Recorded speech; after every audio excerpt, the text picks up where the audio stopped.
जय श्री राम। ओम नमः शिवाय। हर हर महादेव। कालो काल महाकाल कीजिए।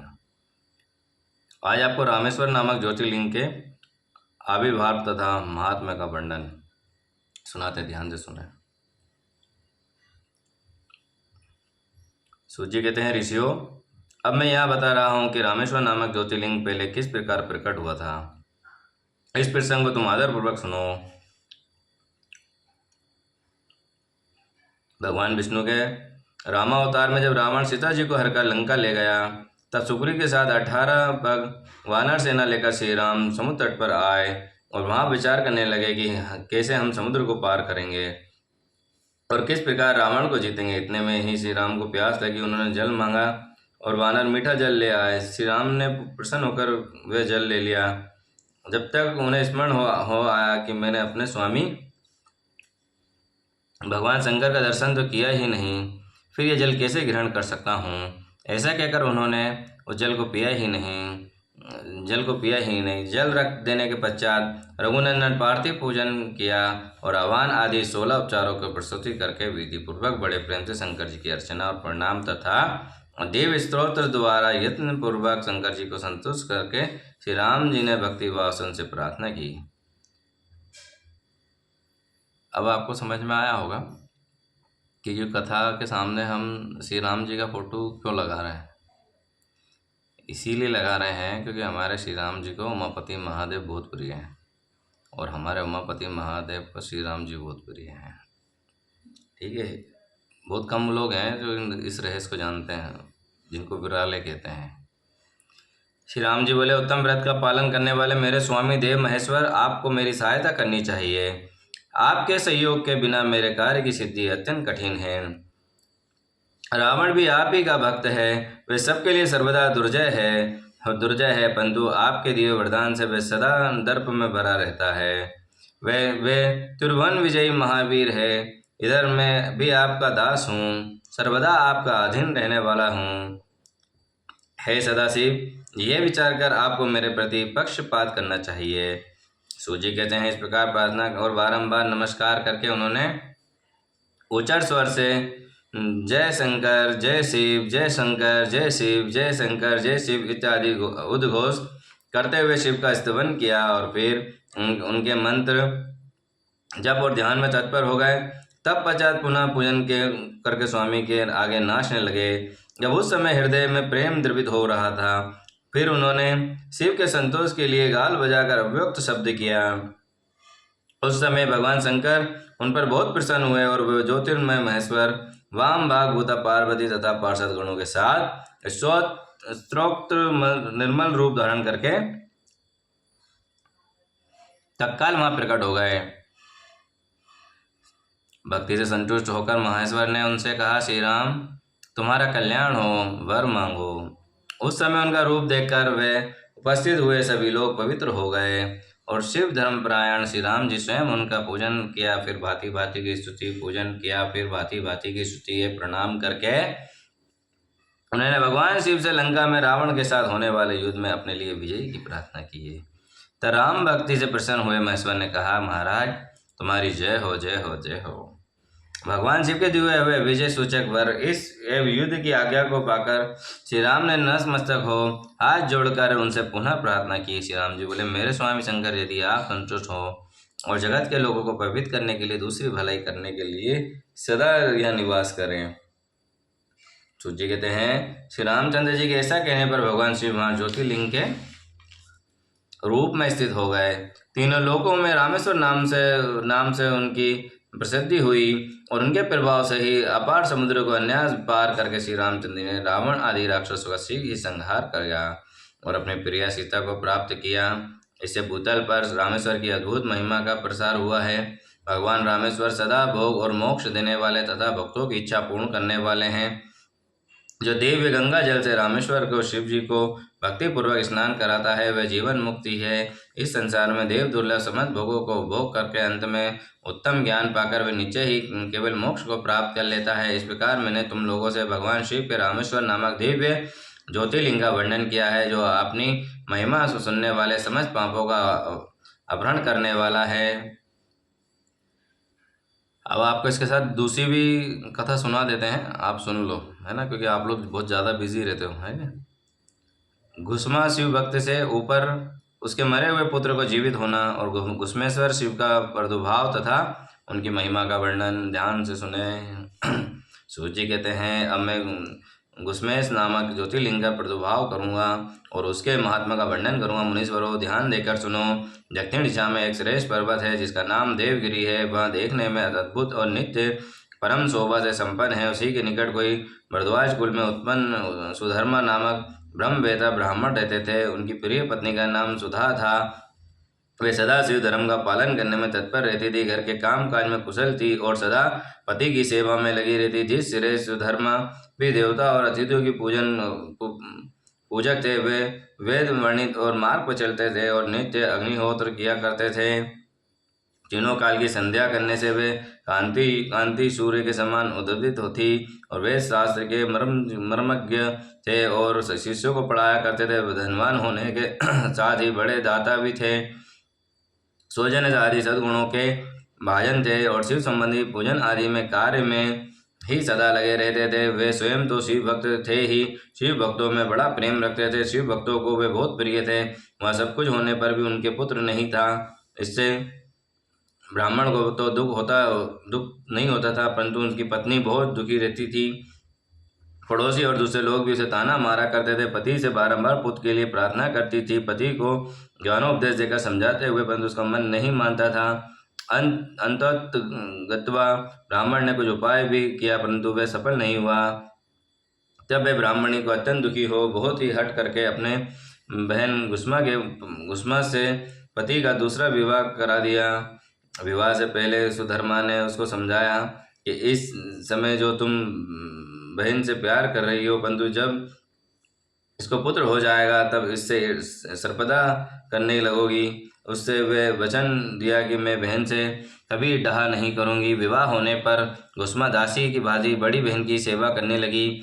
सुधैया भी उससे बहुत प्यार करती रही। घुसमा भी अपने शिव भक्त बहन की आज्ञा से नित्य 101 पार्थिव शिवलिंग बनाकर विधि पूर्वक पूजा करने लगी और पूजा करके वे निकटवर्ती तालाब में जाकर विसर्जन कर देती थी। शंकर जी की कृपा से उसके एक सुंदर सौभाग्यवान और सद्गुण संपन्न पुत्र हुआ। घुसमा का कुछ मान बढ़ा, इससे मान सद्गुण में हुआ और घुसमा का मान बढ़ा। इससे सुधा के मन में डर उत्पन्न हो गया। समय पर उसका पुत्र का विवाह हुआ। पुत्र वधू घर में आ गई, तब तो वे और भी जलने लगी। उसकी बुद्धि भ्रष्ट हो गई और एक दिन उसने रात में सोते हुए पुत्र को छुरे से उसके शरीर के टुकड़े टुकड़े करके मार डाला और कटे हुए अंगों को उसी तालाब में ले जाकर डाल दिया जहाँ घुसमा प्रतिदिन पार्थिव लिंगों का विसर्जन करती थी। पुत्र के अंगों को तालाब में फेंक कर वे लौट आई और घर में सुखपूर्वक सो गई। घुसमा सवेरे उठकर प्रतिदिन पूजन आदि कर्म करने लगी। श्रेष्ठ ब्राह्मण सुधर्मा स्वयं भी नित्य कर्म करने लग गए। इसी समय उनकी ज्येष्ठ पत्नी सुधया भी उठी और बड़े आनंद से घर के काम काज में लगी रही, क्योंकि उसके हृदय में जो पहले ईर्ष्या की आग जलती थी अब वह बुझ गई थी। प्रातः काल जब उसने बहू ने उठकर पति की सैया देखी तो वे खून से भीगी दिखाई दी और उस पर शरीर के टुकड़े दृष्टिगोचर हुए। इससे उसको बड़ा दुख हुआ और उसने सास घुसमा के पास जाकर निवेदन किया, उत्तम व्रत का पालन करने वाली आर्य, आपके पुत्र कहाँ हैं? उनकी सैया रक्त से भीगी हुई है, उस पर शरीर के कुछ टुकड़े दिखाई देते हैं। हाय, मैं मारी गई, किसने ये दुष्ट कर्म किया? ऐसा कहकर वे बेटे की प्रिय पत्नी भांति भांति के करुण विलाप करती हुई रोने लगी और सुधर्मा की बड़ी पत्नी सुधया भी उस समय हाय हाय मैं मारी गई ऐसा कहकर दुख में डूब गई।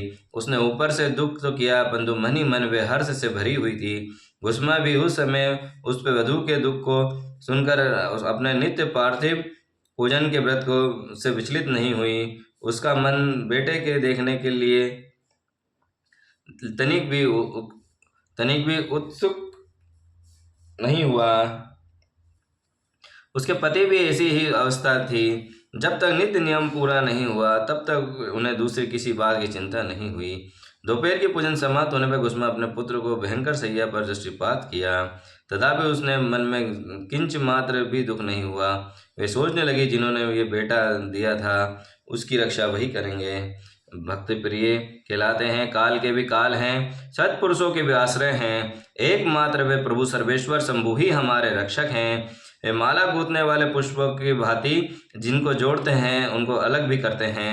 अंध, अब मेरे चिंता करने का क्या होगा। तत्व का विचार करके उसने शिव के भरोसे धैर्य धारण किया और उस समय दुख का अनुभव नहीं किया। ये पूर्वक्त पार्थिव शिवलिंगों को लेकर स्वेदा सब स्वस्ति चित्त से शिव के नामों को उच्चारण करती हुई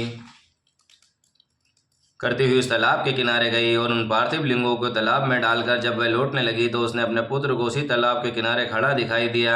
सूत जी कहते हैं, ब्राह्मणों, उस समय अपने पुत्र को जीवित देखकर उसकी माता कुसुमा तो हर्ष हुआ और ना ही विषाद हुआ, पूर्वत स्वस्थ बनी रही।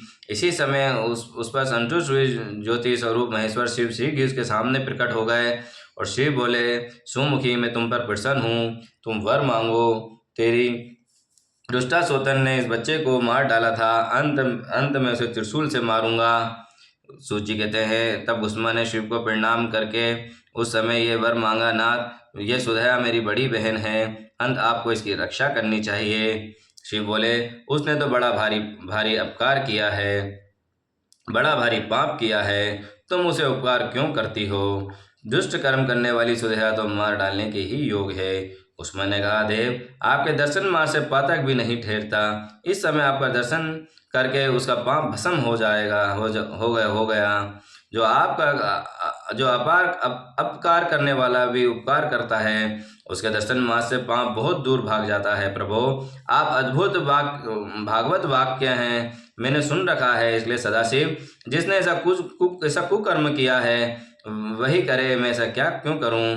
मुझे तो बुरा करने वाले का भी भला ही करना है। सूर्य कहते हैं, कुसुमा के ऐसे कहने पर दया सिंधु भक्तवत्सल महेश्वर और भी प्रसन्न हुए तथा इस प्रकार बोले, कुसुमे, तुम कोई और भी वर मांगो, मैं तुम्हारे लिए हितकर वर अवश्य दूंगा, क्योंकि तुम्हारी इस भक्ति से विकार शून्य स्वभाव में बहुत प्रसन्न हूँ। भगवान शिव की बात सुनकर कुसुमा बोली, प्रभु, यदि आप वर देना चाहते हैं तो लोगों की रक्षा के लिए सदा यहाँ निवास कीजिए, मेरे नाम से ही आपकी ख्याति हो। तब महेश्वर शिव ने अत्यंत प्रसन्न होकर कहा, मैं तुम्हारे ही नाम से कुसुमेश्वर कहलाता हूँ, सदा यही निवास करूँगा और सबके लिए सुखदायक होऊंगा। मेरा शुभ ज्योतिर्लिंग कुसुमेश नाम से प्रसिद्ध हो यहाँ सरोवर शिवलिंग का आलय हो जाए और इस तीनों लोकों में शिवालय नाम से प्रसिद्ध हो। सरोवर सदा दर्शन मात्र संपूर्ण अभिष्टों का देने वाला हो। सुब्रते, तुम्हारे वंश में होने वाली 101 पीढ़ियों तक ऐसे ही श्रेष्ठ पुत्र उत्पन्न होंगे, इसमें संशय नहीं है। वे सब की सब सुंदर स्त्री, उत्तम धन और पूर्ण आयु से संपन्न होंगे, चतुर और विद्वान होंगे, उधार तथा भोग और मोक्ष रूपी फल पाने के अधिकारी होंगे। 101 पीढ़ियों तक भी पुत्र गुणों की बड़े चढ़े होंगे। तुम्हारे वंश का एक विस्तार बड़ा सौभाग्यदायक होगा। ऐसा कहकर भगवान शिव वहाँ ज्योतिर्लिंग रूप में स्थित हो गए।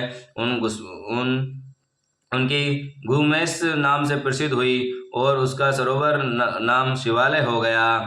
सुधर्मा और कुसुमा और सुधया तीनों ने आकर तत्काल शिवलिंग की 101 दक्षिणावर्त परिक्रमा की। पूजा करके परस्पर मिलकर मन का मेल दूर करके वे सब बड़े सुख और अनुभव करने लगे। पुत्रों को जीवित देख सुधया बहुत लज्जित हुई और पति तथा कुसुमा से क्षमा प्रार्थना करके उसने अपने पापों का निवारण करने के लिए प्रचित किया। मुनीश्वरों, इसी प्रकार वे कुसुमेश्वर लिंग प्रकट हुआ था, उसका दर्शन और पूजन करने से सदा सुख की प्राप्ति होती है। ब्राह्मणों, इस तरह मैंने तुमसे 12 ज्योतिर्लिंगों की महिमा बताई है। ये सभी लिंग संपूर्ण कामनाओं को पूरक तथा भोग और मोक्ष को देने वाले हैं। इन ज्योतिर्लिंगों की कथा को जो पढ़ता है, सुनता है अथवा वे सब पापों से मुक्त और भोक्ष और मोक्ष पाता है। बोलो महापति महादेव की जय, कालो काल महाकाले की जय।